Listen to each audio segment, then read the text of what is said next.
Let's create together a spooky look. Hello everybody, my name is Marco Bagnoli and I'm a cinematographer. Today we're looking at the IKEA commercial, but the twist at this commercial is we are in a horror scenario. I'm a big fan of horror movies, but not because I like to be scared. I like them because of the look. Movies like Annabelle or Conjuring have a very distinguished, cool, dark, moody look. And in this IKEA commercial they tried to replicate or had a similar look like this. After watching this video you should be able to shoot something like this. So this is the first shot we're looking at, and the first thing you probably notice is now we have this dark feeling, not a lot of lights going on, a lot of darkness. But how do we create a shot like this? When you're aiming for a look like this, you shouldn't be scared. I mean, it's a very great sentence for the art of video that we're recording in, but a lot of cinematographers are scared of everything outside the circle, and this is darkness. Everything thinks, also the client a lot of times is looking at the monitor and thinking, isn't it a bit dark? Shouldn't we add a little bit of light, maybe a light shaft from outside, from the moon, to get a little bit of texture in there? Something you can do, but you should always do, because you want to create a feeling. Job as a cinematographer, director is create a mood that you transfer to the viewer. And when something should feel dark and scary, it should be dark and scary. So how did it light a scene like this? First things first is you place your camera. What I want to see, I want a wide shot. Horror movies have a lot of wide shots because you want to see, there's a corner, there's a corner, there's a corner, where can the monster come from? So that's the reason you work with more wide shots. So next thing, and the most complicated thing, is work around your light sources. Somehow there should be light in the scene, because otherwise we wouldn't see a thing. So our goal is, where can I create realistic light sources in a room, a house like this? First thing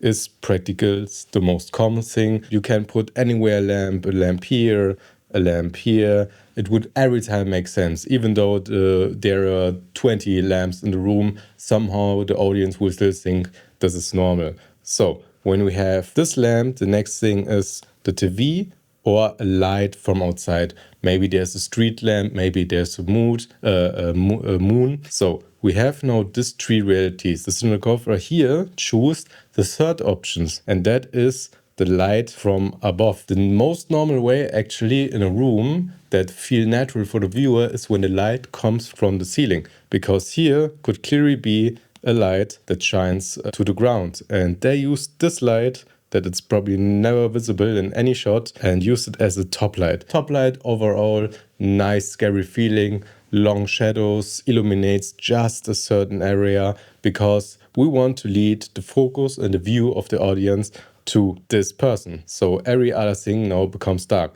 The other option they had is just extend this light here, place probably light at the ceiling with a light dome, and shot a light at her from an angle, but they didn't choose to do it because it would be probably not enough or too contrasty. With a top light, we have much more balance across all sides of her face, so they choose that. The next thing that they could have done is use the TV lights.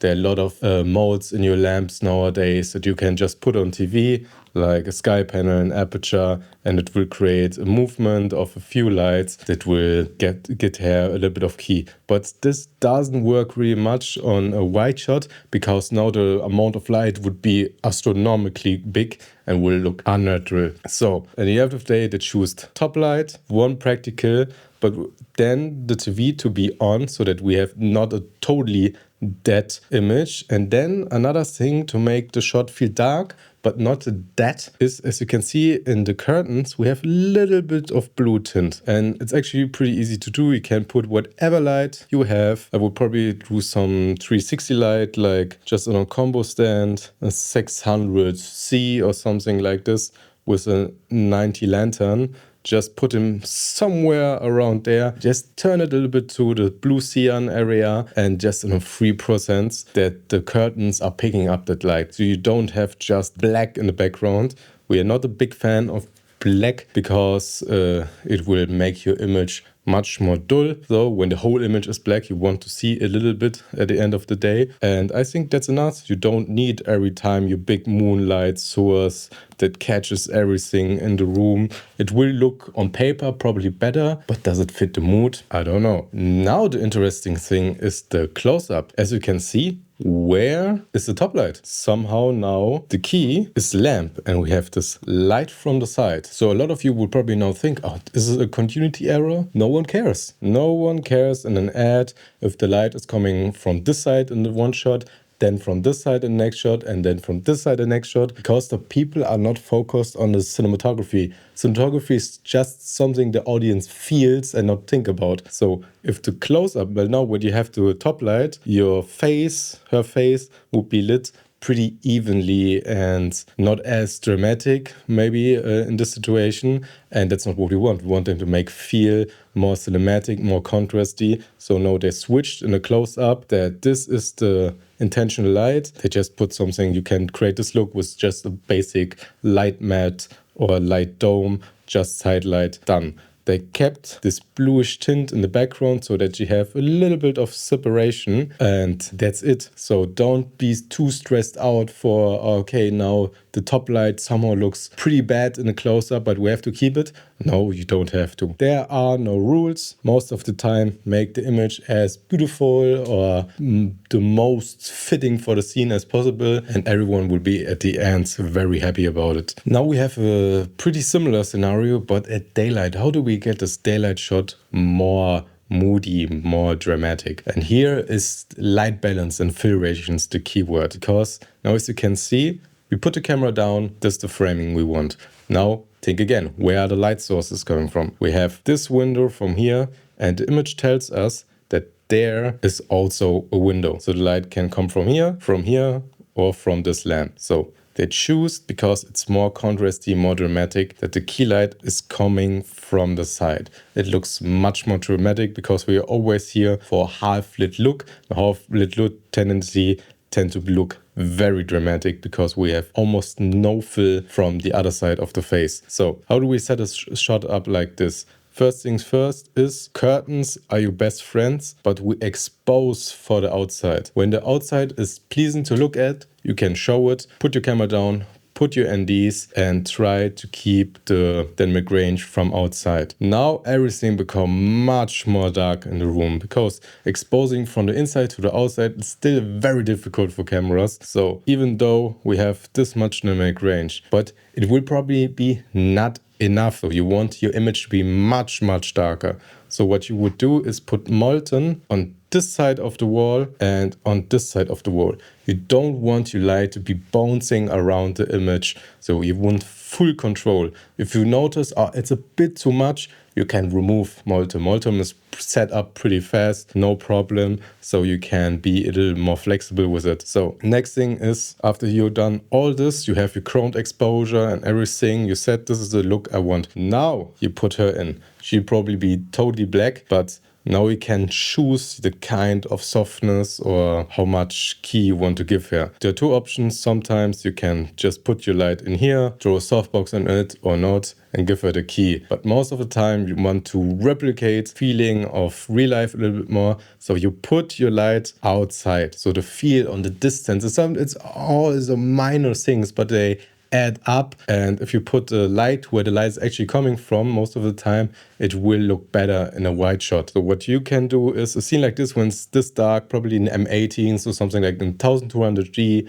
with a Fresnel on it would be enough, and you don't even need that much diffusion for this kind of look. Maybe it's just a frost frame one by one enough, and just blast it from the side so that we get a little bit of texture on the table but also on her. Done. That's how you set up a shot like this. It's basically just one light. Maybe when you're not happy with the ambience, you can throw in another light into the scene, blast it into the ceiling to get a little bit more ambience, but done. Here again, this is a close-up of the scene, and I love close-up because you can now control much more the look you want. As you can see, most of the time you do it reverse. When you're going for the close-up, you get a lot of softer because you can put more diffusion in between the actor and the lights. But now they choose a different way. It looks even harder the lights. So we're going for full half-lit look. Here's not one single light atom hitting her on the side. It's just this hard light on the side. And I think that looks really good. Fits the mood and the intentions of the cinematographer and director very good. Because look at her eye, how desperate, how scared, how intense the scene feels. Now, if you smooth up the shot, because on paper you would say, okay, close up, make everything more pleasing. It doesn't have the same effect, because sometimes you want to be not perfectly lit, or even also the exposure. It's very hot on the skin, but this hotness and nearly clipping gives us the feeling of something is off, something is not right, and something is not perfect. And this is a scene that should absolutely not feel perfect. So this is the picture later in the story, same room, everything destroyed. And when you first starting setting up, you look for your commercial or your reel or something, everything becomes more simple, because when you look at the image after watching this video, you should be able to shoot something like this. Because now you know, okay, we have a half-lit look, we have the scenario, we expose further outside, then we want curtains. Curtains are our best friends that diffuse the light a little bit and help us that we doesn't be too much distracted from the outside. Then we flag everything else up in the front or on the side, that we can eliminate the bounce that can cast on our actor. And then we just need something to giving a huge hard key light, maybe from the outside. And if you look closely, now always good, don't always light just your actor. And scene like this where you see even more, also try to light the background a little bit. This can possibly be the sun or a second light that gives a little bit of texture on the wall, that it doesn't look boring. Because when you only in a big room, big wide shot, light the actor and nothing else, it will feel pretty lit, but you don't want to make it feel lit. That's the reason you add lights for the background or for the table or for the foreground, so that the shot feels more three-dimensional. So if you enjoyed this video, I would really appreciate subscription from you. My name is Marco Bagnoli, and I'll see you next time.